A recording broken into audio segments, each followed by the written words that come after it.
నమస్కారం. Welcome to The Prof Family Channel. Carrot halwa చూస్తుంటేనే నోరు ఊరుతుంది కదా. ఇది చేయడం కోసం ఈరోజు ఎర్లీగా లేసాను.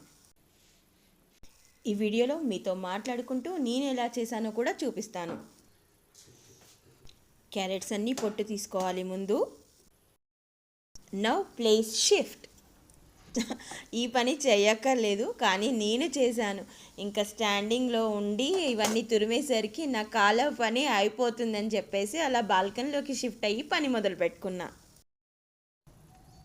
కిలో క్యారెటే కానీ ఒక్కొక్కరి స్టామినా ఒక్కొక్కటి కదా. అందులోనూ బాల్కనీలో పొద్దున ఈ వైపు నుంచి ఎండ తగులుతుంది, కాస్త వెచ్చగా ఉంటుందని కూడా. అలాగే కొన్ని కుంకుమ రేకులు నానపెట్టుకున్నాను నీళ్ళల్లో. ఈ కాజు పలుకులన్నీ చిన్న ముక్కలుగా చేసుకున్నాను. ముందు మూకుల్లో ఈ కాజు ముక్కలకు సరిపడా నెయ్యి మాత్రం వేసుకొని వేయించుకుంటే సరిపోతుంది. ముందు నాకు తెలియలేదు, కానీ స్వీట్ అంతా రెడీ అయిన తర్వాత వేసేటప్పుడు అర్థమైంది కాజు ముక్కలు ఎక్కువగానే అయ్యాయి. అంటే కిలో క్యారెట్కి ఎక్కువగానే అయ్యాయి. కోర్స్ మళ్ళీ కొలతలు అంటే ఏమి ఉండవు. ఎక్కువగా ఇష్టపడే వాళ్ళైతే ఎక్కువ, మాకు ఇష్టమే అయినా సరే మధ్య మధ్యలో ఎక్కువగా తగులుతున్నాయి అని అనిపించింది ఈరోజు. పంటికి 2 or 3 weeks బ్యాక్ ఇంట్లోనే క్యారెట్ హల్వా చేసినప్పుడు నెయ్యి చాలా ఎక్కువ అయింది. ఈరోజు చాలా కాన్షియస్గా జాగ్రత్తగా నెయ్యి ఎక్కువ కాకుండా చూసుకొని వేసుకున్నాను. ఈ పని నేను చందుకి అప్పచెప్పి ఉంటే మొత్తం క్వాంటిటీ ఒకేసారి ముక్కుల్లో వేసి చేయగలడు తనైతే. తను లేరు ఇంట్లో అని నేను సగం మాత్రం వేసుకొని సగం ఒకసారి, మిగిలిన సగం మరోసారి. భుజబలం కూడా ఉండాలి కదా మరి. ఇది కాస్త వేగిన తర్వాత కలపడం అలకన సులువు అయిపోతుంది, కానీ ముందు పచ్చిగా ఉంటుంది కదా, వెయిట్ ఎక్కువగా అనిపిస్తుంది.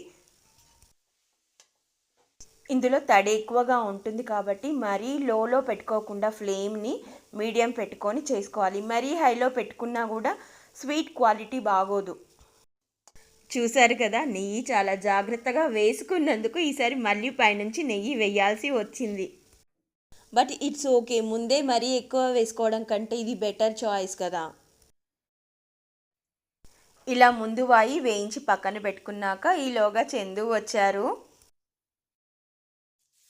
ముందున్నంత క్వాంటిటీ కూడా లేదు, నేను సగం సగం వేసానని అనుకున్నాను, కానీ ముందు కంటే ఇది తక్కువే ఉంది. అయినా సరే చందుకు అప్పచెప్పాను పని. ఈ వాయి కూడా పచ్చిదనం పోయేంతవరకు వేయించుకొని ఈరోజు ఇందులో పచ్చికోవా వేస్తున్నాము. ఆ క్యారెట్ తురుము మొత్తం కిలో క్యారెట్ తురుము కదా. ఈ కోవా మొత్తం 200 grams. సగం కోవా మాత్రమే వాడుకున్నాము, అంటే 100 grams per kg. ఇలా కోవాని చిదుముకొని వేసుకోవాలి, లేదా చిన్న ముక్కలుగా కట్ చేసుకున్నా పర్వాలేదు. అసలు ఈ రెడ్ క్యారెట్ హల్వా అంటేనే మా ఇంట్లో అందరికీ ఇష్టం అని చెప్తూ ఉంటాను కదా. ఎలా ఉన్నా తింటామేమో. మేము లాస్ట్ టైం కోవా వేయకపోయినా తిన్నాము ఇష్టంగా. అసలు ఈసారి కోవా వేసాం, అంటే ఎన్నోసార్లు కోవా వేస్తూ ఉంటాము. అండ్ క్యారెట్లోనే ఒకలాంటి కమ్మదనం తీయదనం ఉంటుంది కాబట్టి క్యారెట్ హల్వాకి భయపడాల్సిన అవసరం లేదు. మనం వేసుకునే షుగర్ చాలా తక్కువగా ఉంటుంది. ఈరోజు క్యారెట్కి అండ్ కోవాకి మ్యాచ్ అయ్యేందుకోసం కొంచెం షుగర్ ఎక్కువ వేసాను అంతే. అందులోనే ఈసారి వాడుకున్న షుగర్ తీపి కాస్త తక్కువగా ఉంది.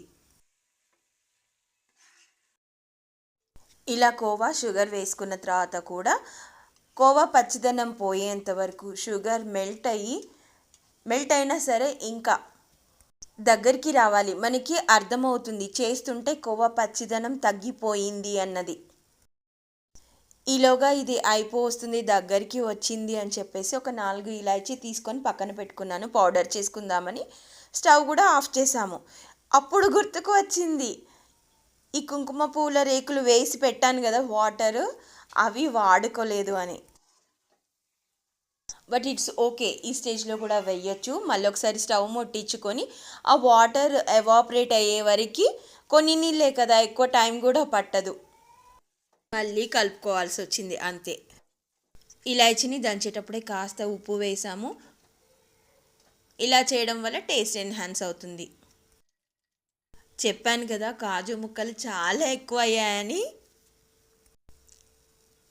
నాకే అవి తింటుంటే ఎక్కువగా అనిపించాయి. చూడాలి పిల్లలు వచ్చాక ఏమంటారన్న విషయం. అమ్మా ఇన్ని వేసావు ఎందుకమ్మా అంటారేమో.